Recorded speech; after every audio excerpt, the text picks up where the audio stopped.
Assalamualaikum warahmatullahi wabarakatuh. Yang saya Waalaikumsalam. hormati, terima kasih Pak Ari.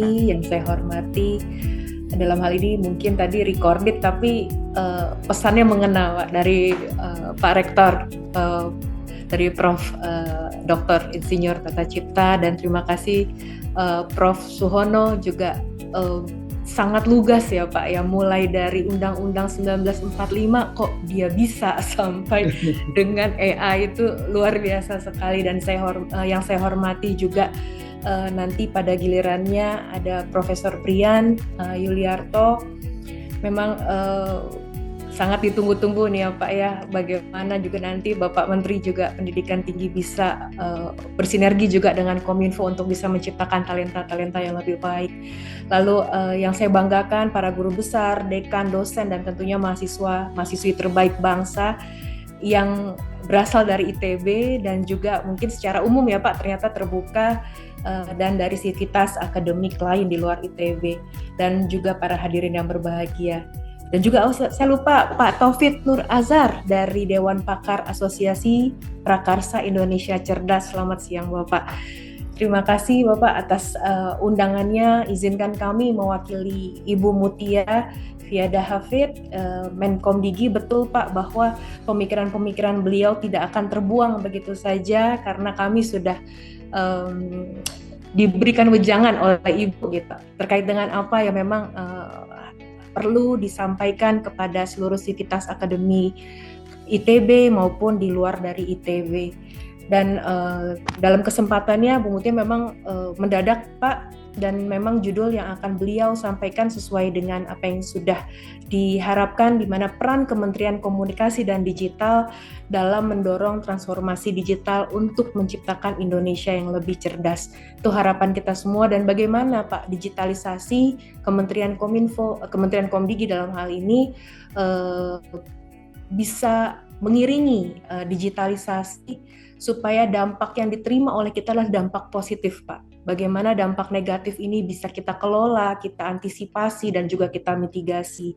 Dan ujungnya adalah kita bisa meningkatkan perbaikan dari semua dimensi kehidupan kita, baik yang di sektor ekonomi, sosial, dan juga berkebangsaan.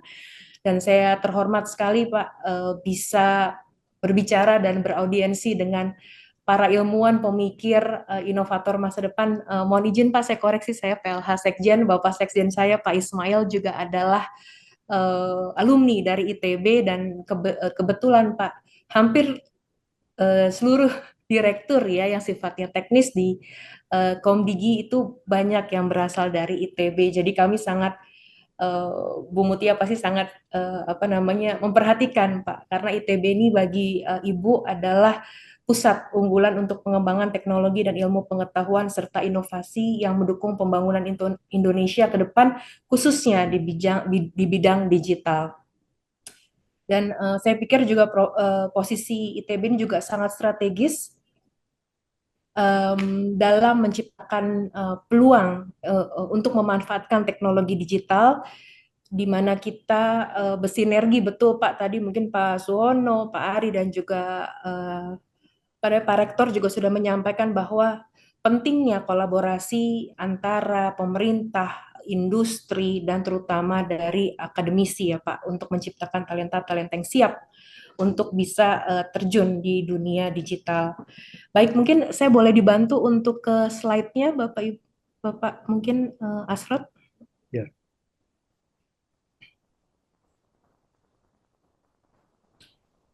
Baik, izinkan saya untuk menyampaikan bahwa memang di tahun 2024 ITU International Telecommunication Union saat ini mencatat bahwa jumlah pengguna, mungkin next, telah mencapai 5,5 miliar Pak. Ini cukup besar, atau ini adalah 68% dari total populasi global. Dan jumlah ini tuh meningkat pesat dari tahun ke tahun. Kalau kami bandingkan dengan tahun 2019 yang waktu itu baru mencapai 53%. Jadi kenaikannya boost up-nya cukup besar Pak, dari 53 ke 68%. Dan kemajuan teknologi juga berkembang seiring dengan kemajuan teknologi kecerdasan artificial atau AI. Dan di sini juga diperkirakan meningkat pesat dengan berbagai penerapan dan pengembangannya. Juga AI ini menjadi salah satu dari 10 tren teknologi global, sehingga integrasi AI ke dalam proses bisnis ini sudah menjadi kebutuhan. Nanti di bidang pendidikan mungkin Prof. Brian akan jauh lebih jelas. Nanti dalam diskusi juga akan lebih ditekankan lagi oleh Pak Prof. Suhono gitu ya, terkait bagaimana AI ini sangat mempengaruhi segala proses dalam kehidupan kita. Dan tentu saja, Pak, ketika sudah merasuk ataupun masuk ke seluruh bisnis proses yang ada di lingkungan kita, kita perlu untuk memitigasi risikonya terkait dengan pemanfaatan dan penggunaannya. Memang Bu Menkom Digi ini sekarang ini sangat menggunakan AI, Pak, dalam beberapa program prioritasnya, baik dari Saman terkait dengan aplikasi pengawasan konten digital, itu kami juga sudah mulai menggunakan AI untuk bisa menyaring informasi dari hoax, Pak, sehingganya memang ruang digital kita bisa makin sehat. Lalu kami juga melihat bahwa fenomena ini ditandai oleh 92% perusahaan global yang sudah menggunakan AI, dan bahkan 1%-nya sudah menerapkan secara penuh terkait dengan penggunaan AI ini. Dan dari penggunaan AI ini, kami memperkirakan, gitu ya, Pak, dari McKinsey memperkirakan akan memberikan tambahan lapangan pekerjaan sebesar 40%. Ya ini yang harus di-embrace ya Pak oleh kita Indonesia. Kita kadang-kadang tidak bisa lagi menolak apa dari AI ini masuk ke Indonesia, tetapi bagaimana caranya kita membrace diri kita, memperkuat kompetensi dari mahasiswa SDM kita. Nah, ini yang tadi mungkin disebut bagaimana posisi dari SDM kita sekarang untuk bisa apa ya, surfing ya Pak, malah surfing nih, kita harus berselancar bersama dengan AI ini. Lalu pada gilirannya teknologi AI ini diprediksi dapat memberikan kontribusi hingga 15,7 triliun pada US dollar pada tahun 2030. Informasi ini kami peroleh dari PwC, dan dari jumlah tersebut berasal dari peningkatan produktivitas dan juga peningkatan tingkat konsumsi. Oleh karena itu, tidak mau pemerintah, pelaku bisnis dan individu ini perlu beradaptasi untuk memastikan kemampuan baik SDM maupun sistem, dan juga bagaimana memitigasi risikonya.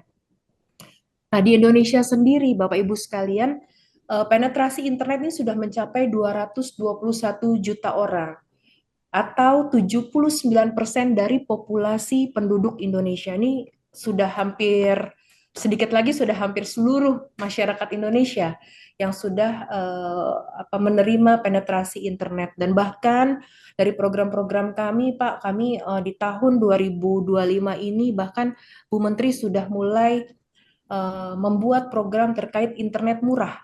Internet murah di mana kita bisa memberikan 100 Mbps gitu ya Pak, dengan kisaran 100.000 sampai dengan 150.000. Nah, teknologi ini sebenarnya diharapkan untuk bisa mempercepat penetrasi dari penggunaan internet ke seluruh Indonesia, terutama memang daerah-daerah 3T ya Pak, yang mungkin selama ini teknologinya cukup mahal dengan menggunakan fiber optik. Lalu di Indonesia juga pemanfaatannya juga AI itu semakin berkembang, Pak. Kami melihat bahwa sistem pengenalan gambar, deteksi suara, analisis sentimen, pemodalan bahasa ini banyak yang menggunakan AI. Dan memang mayoritas penggunanya adalah dari Gen Z, Pak. Mungkin saya juga sudah bukan termasuk dari Gen Z, Pak. Saya milenial, dan mungkin bapak-bapak sekalian ada yang di generasi sebelum milenial, bahkan mau tidak mau harus memahami terkait dengan digitalisasi tersebut. Dan teknologi AI ini kami juga menggunakan Bapak Ibu sekalian untuk penanganan judi online yang beredar di ruang digital. Selain itu juga selain dari Kominfo atau Komdigi yang sudah dibuat, kami juga melihat bahwa teknologi AI ini secara luas digunakan untuk kesehatan. Tadi mungkin Pak Dokter Ari sudah menyampaikan bahwa oh ada dokter ya Pak ya di asosiasi nanti dari Dewan Pakar dari dokter. Nah, bagaimana di sektor kesehatan ini yang sudah sangat membantu masyarakat Indonesia untuk penerapan-penerapan dari perangkat-perangkat kesehatannya yang kami tahu mungkin dari teknologi ronsen atau CT scan yang bisa menganalisis terkait dengan kesehatan manusia di Indonesia dan sebagainya. Dan ini mungkin nanti akan dijelaskan dengan lebih baik oleh Pak Dokter gitu ya dalam hal ini. Lalu penerapan teknologi AI juga betul tadi disampaikan oleh Pak Rektor bahwa analisis data dan tadi Pak Prof. Suwono, analisis data dalam jumlah besar ini juga kami penting Pak, bahwa kami memang Kominfo sekarang sudah ada PDN ya Pak, baik yang di Cikarang maupun PDNS yang sifatnya di cloud. Nah, ini keduanya adalah bagian dari program Kominfo untuk menyiapkan data center seperti yang mungkin selama ini disiapkan oleh swasta. Nah, ini adalah untuk meningkatkan layanan pemerintahan di bidang digital. Bapak Ibu yang berbahagia, saya melihat bahwa tantangan digitalisasi, mungkin di next slide, tantangan digitalisasi untuk mencapai target 2030 ini memang cukup besar, Pak. Di mana tantangan kita ini banyak ada di sektor infrastrukturnya. Memang Komdigi ini sudah mungkin ini bisa ini ya apa namanya di infrastruktur digital yang belum saya nggak nge-lag, maaf Pak, mungkin saya jadi mungkin nggak sinkron dengan slide-nya. Lalu infrastruktur digital ini yang memang belum merata Pak. Komdigi sudah berupaya sedemikian rupa untuk membangun BTS Pak. Mungkin Bapak Ibu sekalian familiar ya dengan apa itu BTS. Sebenarnya BTS itu cita-citanya sangat mulia, Pak. Bahwa BTS ini adalah yang memang disiapkan oleh Komdigi untuk sampai di daerah 3T bisa terhubung internet gitu. Jadi semua masyarakat Indonesia ini mendapatkan hak akses informasi. Dan memang masih ada 40 juta penduduk yang belum memiliki akses internet yang memadai. Nah, di sini kami melihat bahwa dari jumlah tersebut, dari 40 juta penduduk Indonesia tersebut, sebanyak 32,5% tersebar di 7.266 kecamatan belum terhubung dengan fiber optik. Dan ini memang banyaknya di wilayah 3T. Dan kami melihat tantangan lain dalam mencapai tantangan digital 2030 adanya belum tersedianya ya Pak, atau terbatasnya jumlah talenta digital dan SDM yang berkualitas. Ini juga perlu menjadi perhatian kita Bapak Ibu sekalian. Saat ini baru tersedia 1,1 juta tenaga kerja Indonesia yang bekerja di sektor digital atau setara dengan 0,81 dari total pekerja Indonesia yang sebanyak 144 juta orang. Sementara yang mampu bersaing di pasar global lebih sedikit lagi, Pak, dari yang tadi saya sebutkan. Jumlah talenta yang dibutuhkan di industri di tahun 2030 yang dibutuhkan setidaknya 12 juta orang. Nah, ini gap-nya sangat besar ya, Pak ya, bahwa kita belum bisa mensuplai. Nah, ini yang harus kita antisipasi. Jangan sampai ketika AI itu masuk secara lebih luas di Indonesia, SDM kita tidak siap dan akhirnya mungkin banyak dari SDM asing yang akhirnya lebih banyak dipergunakan oleh global tech company. Dan memang tantangan lainnya adalah tantangan riset dan inovasi digital, di mana dari tantangan riset dan inovasi digital ini kami melihat dari pendanaan atau dukungan dari riset dan inovasi ini masih belum tercover seluruhnya, Pak. Faktanya gitu, Pak, ketika kami melihat dari sumber OECD di tahun 2021 bahwa pendanaan dari PDB untuk riset dan inovasi di Indonesia itu hanya 0,2%. Di mana kita bisa lihat Pak perbandingannya dengan Korea itu 4,6%, dengan Jepang 3,2%, dengan Cina 2,4%. Nah, ini kami cukup berbangga ya Pak dengan ITB yang sudah memiliki pusat inovasi kota dan komunitas cerdas yang terus membagikan ilmu terkait bagaimana kita bisa menjadi bagian dari komunitas cerdas itu, sehingganya kita bisa menarik orang-orang maupun pendana gitu ya, funder, untuk bisa terlibat langsung dalam riset dan inovasi di Indonesia. Kami menyadari penuh Bapak Ibu sekalian bahwa investasi riset ini sangat penting Pak untuk mendukung inovasi dan revolusi digital, dan juga pemanfaatan AI di sektor produktivitas ini juga bisa meningkatkan efisiensi dan efektivitas serta menciptakan multiplier effect yang memang bermanfaat sangat besar bagi bangsa Indonesia. Selanjutnya, di slide berikutnya kami melihat bahwa banyak kebijakan Komdigi Pak yang perlu kami komunikasikan secara luas ke seluruh halayak ya Pak. Dan memang kami menggawangi banyak hal mulai dari perlindungan data pribadi bersama dengan BSS, lalu juga transformasi digital, penyediaan PDN, BTS, infrastruktur lainnya. Ini sampai dengan satelit.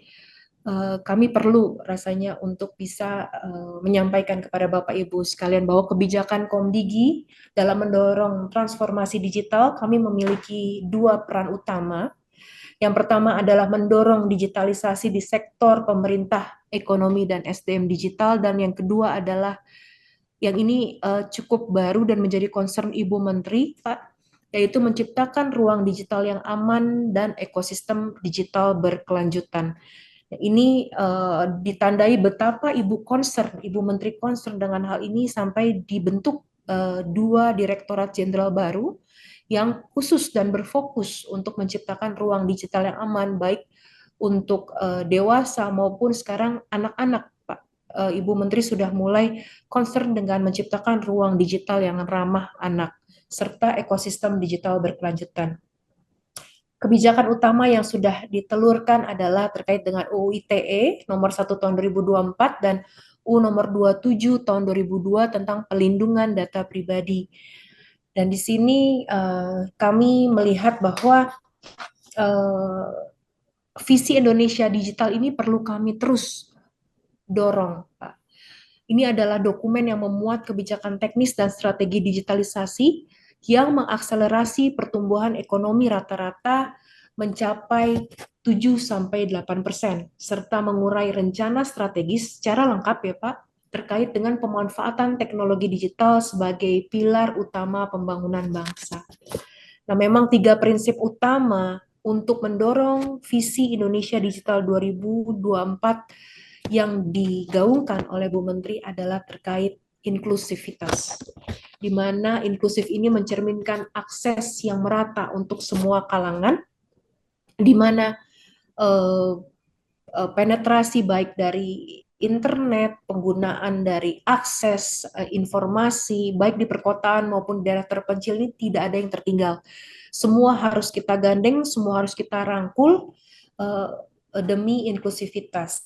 Yang kedua adalah memberdayakan, yang berarti adalah pemanfaatan teknologi digital tersebut itu harus mampu meningkatkan produktivitas, kreativitas, dan daya saing ekonomi yang melalui inovasi teknologi. Yang terakhir adalah dipercaya. Dipercaya, terpercaya, dan berdaulat ini adalah artinya memberikan makna bahwa ruang digital dalam prosesnya harus sehat dan aman, serta mampu untuk menegakkan kedaulatan dan kemandirian bangsa. Lanjut. Para sivitas akademik ITB yang saya banggakan bahwa strategi digitalisasi mendorong pencerdasan bangsa, kami mewujudkan proses digital yang mampu dimanfaatkan untuk mencerdaskan bangsa. Kami memiliki program strategis, yaitu beberapa hal yang kami sampaikan dalam webinar ini. Yang pertama adalah infrastruktur digital terjangkau, berkualitas, dan berkelanjutan, peningkatan pertumbuhan industri telekomunikasi dan iklim industri yang sehat. Lalu inisiatif strategis yang kami dorong adalah dalam bentuk paket-paket kegiatan berupa paket kebijakan dan insentif kepada operator telekomunikasi untuk perluasan konektivitas broadband ke seluruh desa dan kelurahan. Dan B, untuk menciptakan penetrasi yang lebih luas terkait dengan penggunaan internet, kami melakukan fiberisasi jaringan hingga desa untuk fasilitas pendidikan, kantor pemerintah, dan fasilitas kesehatan, serta pembentukan kota-kota berinternet dengan kecepatan tinggi, yaitu Gigabit City yang berteknologi 5G. Nah, ini banyak sekali ya Pak, nanti kerjasama yang bisa kita lakukan, baik dari Komdigi dan juga ITB Pak, untuk bisa mewujudkan kota-kota Gigabit City yang berteknologi digital tersebut.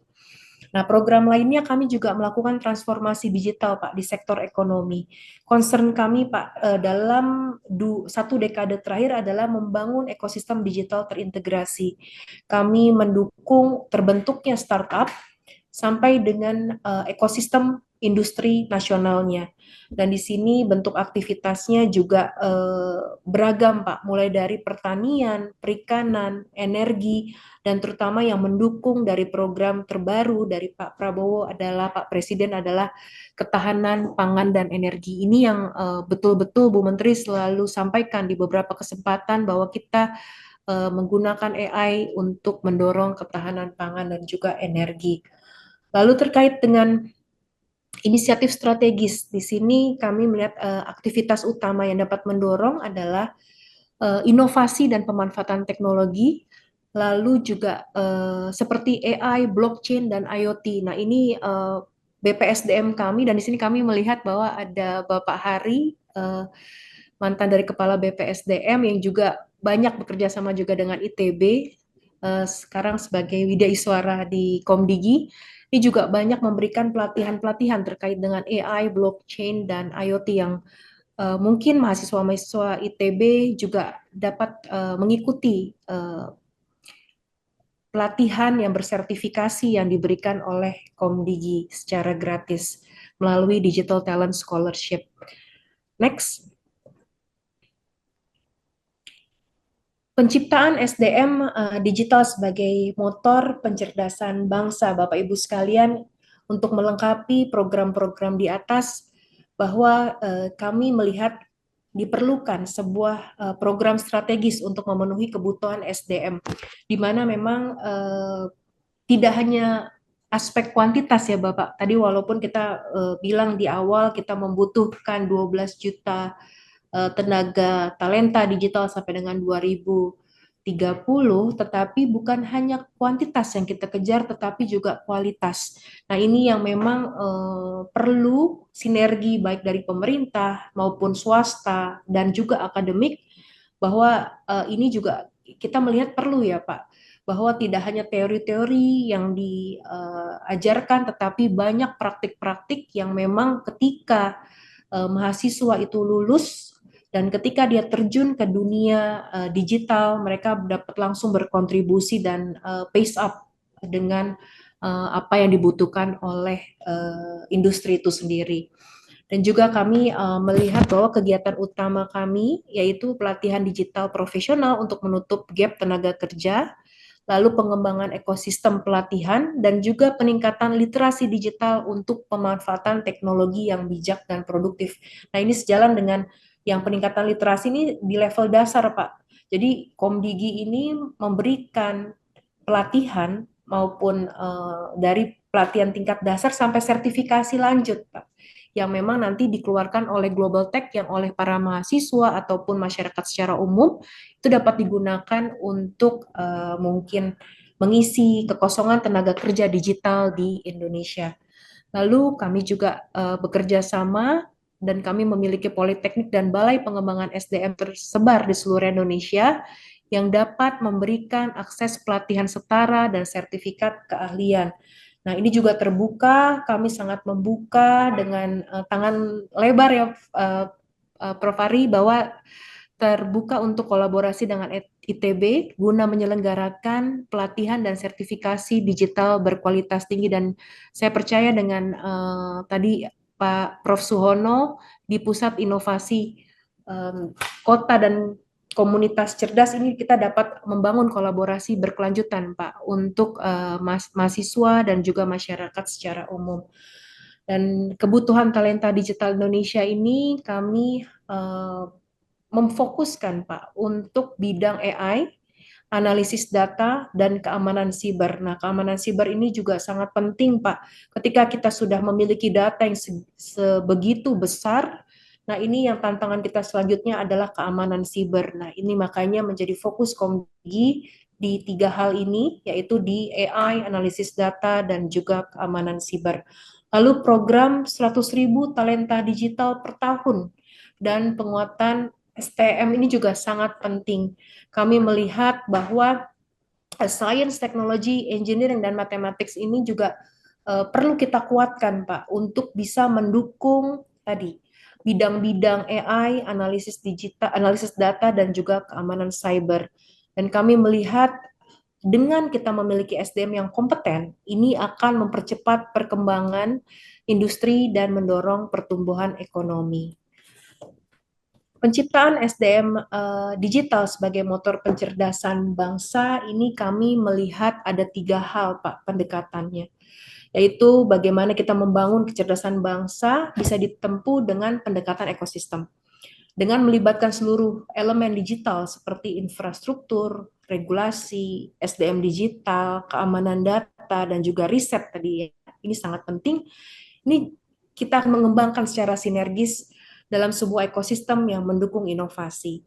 Dan penata kelolaan pusat data ini juga menjadi kunci keberhasilan pembangunan ekosistem yang berkelanjutan. Dan kami juga sedang menata kelola pusat data yang bisa melayani aplikasi-aplikasi pemerintahan. Sehingganya memang nanti ke depannya kami bisa menyediakan satu fasilitas yang bisa dipergunakan oleh seluruh KL, kementerian, lembaga, dan instansi untuk dapat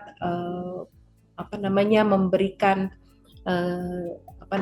menyimpan data di situ dan lalu bisa kita kelola. Lalu untuk penciptaan SDM sebagai dalam hal ini penting sekali riset dan inovasi, Bapak Ibu sekalian, bahwa kolaborasi dengan perguruan tinggi baik ITB, pengembangan ekosistem yang mendukung inovasi dan hal ekonomi serta pusat-pusat maupun dewan pakar dalam hal ini itu juga sangat penting, Pak, untuk bisa memberikan input yang berharga bagi pengembangan penciptaan SDM digital yang berkualitas.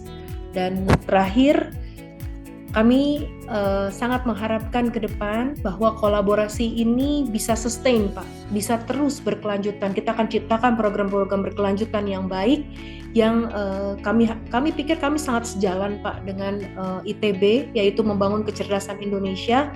Dan kami harapkan ini semua bisa mencakup pengembangan penggunaan teknologi yang bertanggung jawab, yang mendorong tumbuhnya inovasi baru, yang tetap mengedepankan nilai manusia dan juga nilai sosial budaya Indonesia. Kembali ya Pak ke Undang-Undang 1945, dimulai dari 1945, ditutup dengan Undang-Undang 1945. Gitu. Dan sebagai penutup, Bapak izinkan kami untuk menyampaikan bahwa teknologi digital ini lebih dari sekadar teknologi. Ini adalah sebuah perubahan dalam cara kita bekerja, berpikir, berproduksi, dan berinovasi. Lalu digital juga harus menjadi pola bersama dalam aktivitas ekonomi dan sosial untuk mencapai pertumbuhan ekonomi tinggi.